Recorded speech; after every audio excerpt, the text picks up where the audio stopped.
அந்நிய ஜாதியான ஸ்திரீகள். ஆசகேலின் குமாரன் யோனத்தானும் திக்காவின் குமாரன் யக்சியாவும் மாத்திரம் அதை விசாரிக்கும்படிக்கு வைக்கப்பட்டார்கள்.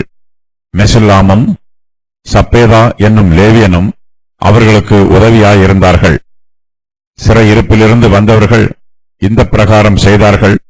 ஆசாரியனாகிய எஸ்ராவும் தங்கள் பிதாக்களுடைய குடும்பத்தின்படியே பேர் பேராக அழைக்கப்பட்ட பிதா வம்சங்களின் தலைவர் அனைவரும் இந்த காரியத்தை விசாரிக்கும்படி 10ஆம் மாதம் முதல் தேதியிலே தனித்து உட்கார்ந்து அந்நிய ஜாதியான ஸ்திரீகளை கொண்டவர்கள் எல்லாருடைய காரியத்தையும் 1ஆம் மாதம் முதல் தேதியிலே விசாரித்து முடித்தார்கள். ஆசாரிய புத்திரரில் மறுஜாதியான மனைவிகளை கொண்டவர்களாக காணப்பட்டவர்கள் யாரென்றால், யோசதாக்கின் குமாரனாகிய யெசுவாவின் குமாரரிலும் அவன் சகோதரரிலும் மாசையா, எலியேசர், யாரிப், கெதலியா என்பவர்கள். இவர்கள் தங்கள் ஸ்திரீகளை தள்ளிவிடுவோம் என்று கையடித்துக் கொடுத்து தாங்கள் குற்றவாளிகளானபடியினால் குற்ற நிவாரண பலியாக ஒரு ஆட்டுக்கடாவை செலுத்தினார்கள்.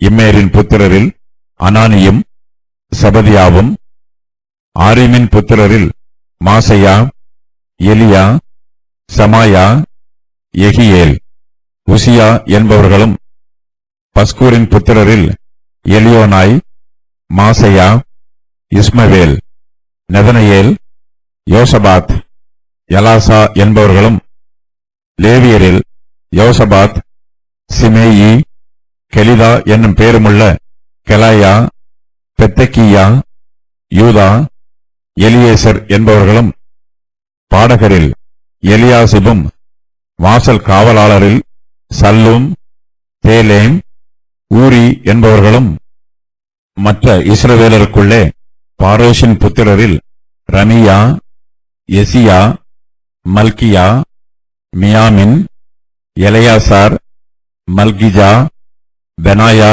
என்பவர்களும், ஏலாமின் புத்திரரில் மத்தனியா, சகரியா, எகியேல், அப்தி, எரிமோத், எலியா என்பவர்களும், சத்தூவின் புத்திரரில் எலியோனாய், எலியாசிப், மத்தனியா, எரிமோத், சாபாத், அசிசா என்பவர்களும், பெபாயின் புத்திரரில் யோகனான், அனனியா, சாபாயி, அத்லாயி என்பவர்களும், பானியின் புத்திரரில் மெசுல்லாம், மல்லூக், அதாயா, யாசுப், செயால், ராமோத் என்பவர்களும், பாகாத் மோவாபின் புத்திரரில் அத்னா, கெலால், பெனாயா, மாசையா, மத்தனியா, பெசலயேல், பின்னூயி, மனாசே என்பவர்களும், ஆரீமின் புத்திரரில் எலியேசர், இஷியா,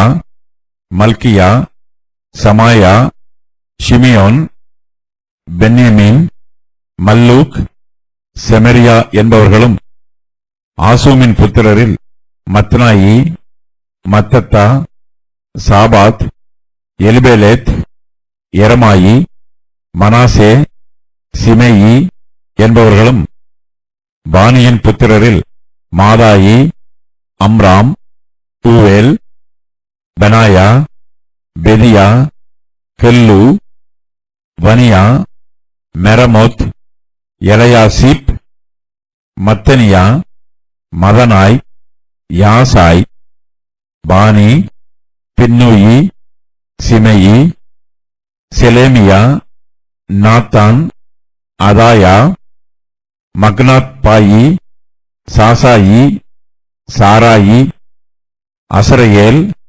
செலேமியா, செமரியா, சல்லூம், அமெரியா, யோசேப் என்பவர்களும், நேபோவின் புத்திரரில் ஏயல், மத்தித்தியா, சாபாத், செபினா, யதாய், யோவேல், பெனாயா என்பவர்களுமே. இவர்கள் எல்லாரும் மறுஜாதியான ஸ்திரீகளை கொண்டவர்கள்.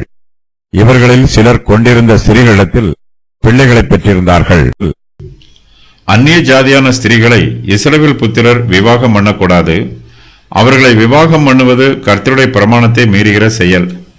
இஸ்ரவேல் புத்திரர் மத்தியிலே அந்நிய ஜாதியான ஸ்திரீகளை விவாகம் பண்ணியவர்களின் வழக்குகளை எருசலேமில் மொத்தமாக விசாரியாமல் தங்கள் தங்கள் பட்டணங்களில் விசாரிக்கலாம் என்றும், இந்த வழக்கை விசாரிப்பதற்கு தங்கள் பிரபுக்களை விசாரிப்புக்காரராக வைக்க வேண்டும் என்றும் இஸ்ரவேல் சபையார் சொல்லுகிறார்கள்.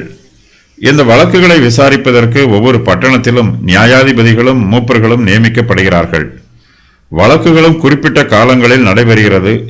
வழக்கு நடைபெறுகிற குறித்த காலத்திலே இந்த வழக்கிலே சம்பந்தப்பட்டவர்கள் மூப்பருக்கு முன்பாகவும் நியாயாதிபதிகளுக்கு முன்பாகவும் வந்து நிற்கிறார்கள். அந்நிய ஜாதி ஸ்திரீகளை விவாகம் பண்ணியவர்களின் வழக்குகளை விசாரிப்பதற்காக விசாரிப்புக்காரர் நியமிக்கப்படுகிறார்கள். அவர்களை பற்றிய விவரம் இந்த வசன பகுதியில் சொல்லப்பட்டிருக்கிறது. ஆசகேலின் குமாரன் யோனத்தானும் திக்காவின் குமாரன் யக்சியாவும் மாத்திரம் அதை விசாரிக்கும்படிக்கு வைக்கப்பட்டிருக்கிறார்கள்.